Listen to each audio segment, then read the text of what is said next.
Olá, pessoal! Venho dar as boas-vindas a todos vocês e dizer que nós, do Projeto Plataforma de Saberes, estamos iniciando as atividades desse ano de 2021 ainda no formato virtual devido à pandemia. Neste primeiro semestre, serão produzidos vídeos com temas direcionados à promoção do cuidado em tempos da Covid-19. O primeiro tema, Vacinas contra a Covid-19, compartilhando conhecimentos, tem como objetivo esclarecer algumas dúvidas, além de reforçar a importância da adesão à vacinação. E será apresentado em duas partes. Por quê? Recebemos muitos áudios dos participantes do projeto, por meio dos líderes dos grupos comunitários parceiros, com dúvidas relacionadas a estas vacinas. E convidamos o Dr. Marcelos, médico infectologista do Centro de Referência para Imunobiológicos Especiais e Medicina de Viagem, o CRI, do Instituto Nacional de Infectologia Evandro Chagas da Fiocruz, para respondê-las. Gostaria de mencionar que nós não estamos utilizando máscaras para facilitar a escuta dos áudios, mas fizemos a higienização das mãos com álcool gel a 70 antes do início de cada gravação. Além disso, a equipe por trás das câmeras está seguindo todos os protocolos de segurança. Compartilhem esse vídeo com seus amigos, familiares, vizinhos. A vacinação contra a Covid-19 é de extrema importância nesse momento atual em que estamos vivendo. Vamos então agora à primeira parte dos esclarecimentos das perguntas enviadas. Se cuidem e que possamos nos encontrar em breve com segurança. Um beijo no coração de cada um de vocês. Oi, eu sou Marcelos, sou médico infectologista do Centro de Referência para Imunobiológicos Especiais e Medicina do Viajante. Eu vou responder algumas perguntas que foram enviadas pelos líderes comunitários pelas redes. Vamos lá, pergunta 1. Muitas pessoas estão com medo de tomar a vacina porque alegam que a pesquisa foi realizada com muita rapidez e por isso estão sem coragem e muito medo de tomar.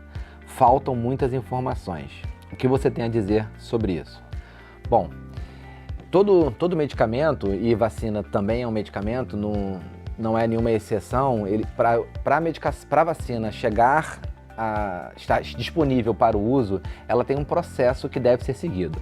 A gente tem uma agência reguladora no Brasil, que é a Anvisa, que controla esses estágios de estudos. Então, todas as vacinas que foram liberadas para uso, elas passaram por estudos que avaliaram segurança, que avaliaram imugenicidade e que depois avaliaram eficácia. Então, apesar dos estudos terem sido realizados mais rápidos de fato, porém, elas passaram por todos esses processos que garantem a segurança dos imunobiológicos. A questão é, os estudos foram realizados tão rápido porque essas plataformas onde as vacinas foram feitas já existiam pesquisas que vinham de muitos e muitos anos atrás. A partir do momento que surgiu a necessidade, essas plataformas foram acessadas e foram geradas novas vacinas. Então, pode ter dado a sensação de que foi muito rápido, mas não foi muito rápido e foi obedecido todas as regras pelas quais as vacinas devem seguir. As pessoas podem ficar tranquilas quanto ao uso das vacinas disponíveis. Pergunta 2. A eficácia já foi comprovada? Qual é a melhor vacina? Quais os benefícios? Como eu disse, as vacinas já passaram por estudos que avaliaram segurança, que avaliaram imugenicidade e que avaliaram eficácia. Então, todas as vacinas disponíveis para uso no Brasil hoje já passaram por estudos que avaliaram a eficácia e elas são eficazes, dentro do que a gente determinou como vacinas eficazes. Qual é a melhor vacina? Eu acho que nesse momento é uma pergunta que não deve muito povoar a nossa mente, porque assim, se as vacinas foram testadas e forem liberadas para uso, todas elas alcançam o objetivo que a gente determinou como um objetivo-alvo. O que as pessoas precisam ter em mente é o seguinte: quando a gente fala de eficácia, a gente fala do poder que aquela vacina tem de impedir que a pessoa fique doente. Então, a gente tem as vacinas disponíveis para o Brasil, tem uma eficácia em torno de 50%, 72%, porém, para os casos graves e hospitalização, que é o que interessa para a gente, as duas vacinas mostraram 100% eficaz. Então, a gente não deve ficar muito com a ideia fixa nessa coisa de qual é a melhor, qual eu vou usar. Se as vacinas estão disponíveis e o Ministério da Saúde recomendou o uso, a gente deve usar aquela vacina que está disponível para a gente usar. O que a gente não pode fazer é ficar sem vacina. Não se vacinar é muito pior do que você fazer uso de uma vacina que você acha que não é a melhor. O melhor é sempre se vacinar. Pergunta 3. É verdade que a vacina blinda, entre aspas, outras bactérias, evita outras doenças? Não. As vacinas disponíveis para o coronavírus são específicas para a doença Covid-19. Então, se você se vacinar para Covid-19, você estará protegido contra Covid-19. A vacina da Covid não dá proteção cruzada para outras doenças. Isso não é uma verdade. 4. Como a vacina funciona no organismo? Então, essa é uma pergunta muito genérica, eu poderia levar horas aqui falando. Eu vou tentar resumir para vocês de uma maneira mais simples.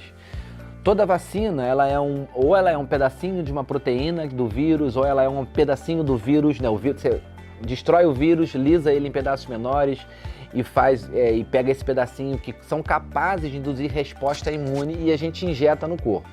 Quando a gente injeta no corpo, o seu corpo monta uma resposta imune.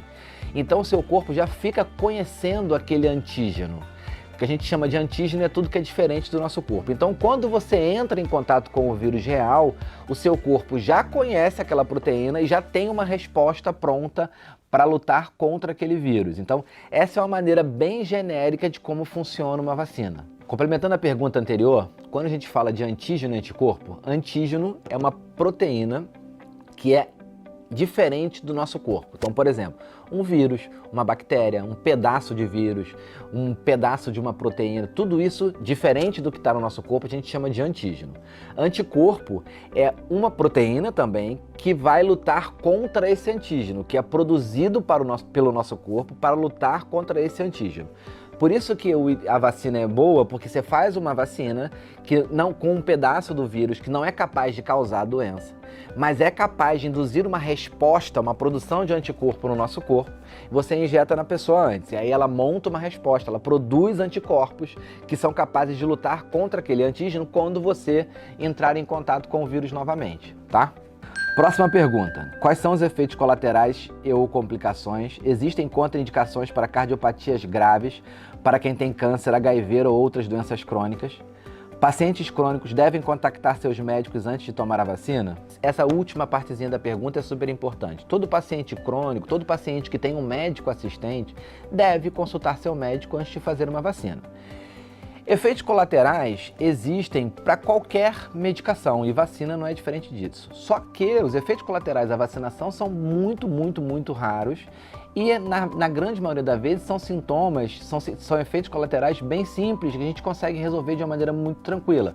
Dor local, um pouquinho de febre, isso sem grandes problemas. É óbvio que nos casos raros podem acontecer doenças graves, reações graves que vão complicar a vida do indivíduo. Porém, o risco de você ter um evento adverso grave à vacina é infinitamente menor do que o risco de você ter Covid e ter uma complicação grave relacionada à doença. Então isso é importante a gente ter em mente. Com relação às comorbidades, hipertensão, diabetes, pessoas vivendo com HIV, se essas pessoas vão poder fazer a vacina ou não, hoje o Ministério já determinou algumas situações onde a vacina estará disponível. Porém, essas pessoas só vão poder fazer a vacina na hora que o Ministério, que o Programa Nacional de Imunização, de fato, definir quem vai estar elegível para fazer a vacina ou não. Provavelmente, o Ministério vai dar prioridade para aquelas comorbidades que fazem com que a pessoa possa ter mais forma grave da doença Covid-19. Então, isso é importante que as pessoas fiquem atentas, porque nem toda comorbidade vai dar direito para a pessoa fazer a vacina, porém, algumas comorbidades estarão contempladas. O Programa Nacional de Imunização sempre vai publicar quem são as comorbidades que estarão contempladas e que poderão fazer a vacina. Idealmente, a gente gostaria que todo mundo tivesse imunizado, mas como a gente tem hoje um problema que é número de vacina para pessoas para serem imunizadas, então a gente vai dar sempre preferência àquelas pessoas que têm maior risco de fazer doença. Então é importante que a gente fique atento aos meios de comunicação, que quando eles vão dizer lá, os pacientes diabéticos, obesos mórbidos, hipertensos, devem se vacinar. E essa determinação vai ser feita pelo Programa Nacional de Imunização. Vamos lá, próxima pergunta. Ainda sobre as contraindicações, pessoas com metástase em uso de medicamentos de uso crônico podem tomar a vacina? Então, essa é uma pergunta bastante específica, né? As pessoas com metástase. Então, a vacina, teoricamente, não tem nenhuma contraindicação grande assim. Atualmente não pode, as pessoas que estão grávidas ou fazendo aleitamento materno têm algumas restrições.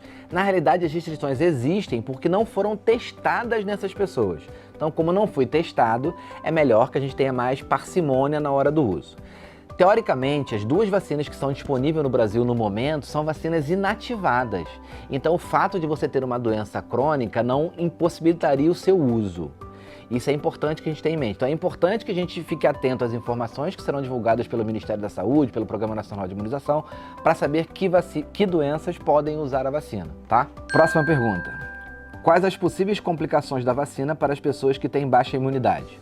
Como eu falei anteriormente, as vacinas disponíveis hoje no Brasil são vacinas inativadas, então são impossíveis de causar a doença. Diferente, por exemplo, de uma vacina de febre amarela, que é uma vacina de vírus vivo. Existe a possibilidade, embora raro, de causar doença pela vacina. No caso das vacinas hoje disponíveis para a Covid no Brasil, são 2 vacinas inativadas, então não teria risco para as pessoas com imunidade baixa. O que a gente tem que ter sempre em mente é, uma pessoa que tem uma imunidade baixa, ela responde pior à vacina. O grande inconveniente dessa pessoa é ela pode tomar a vacina e a vacina não produzir resposta nela, a vacina não funcionar para ela. Então, as pessoas que têm imunidade baixa, que forem usar a vacina, elas precisam ter em mente que existe ainda o risco dela adquirir a Covid-19. Então é preciso que ela mantenha todos os cuidados necessários para a proteção da doença. Por quê? Nessa pessoa que tem uma imunidade baixa, a vacina pode não funcionar porque o sistema imune dela não funciona de maneira adequada. Então isso é importante a gente ter em mente. Mas não existe uma contraindicação, já que elas são vacinas inativadas, para o seu uso nessa população, ok?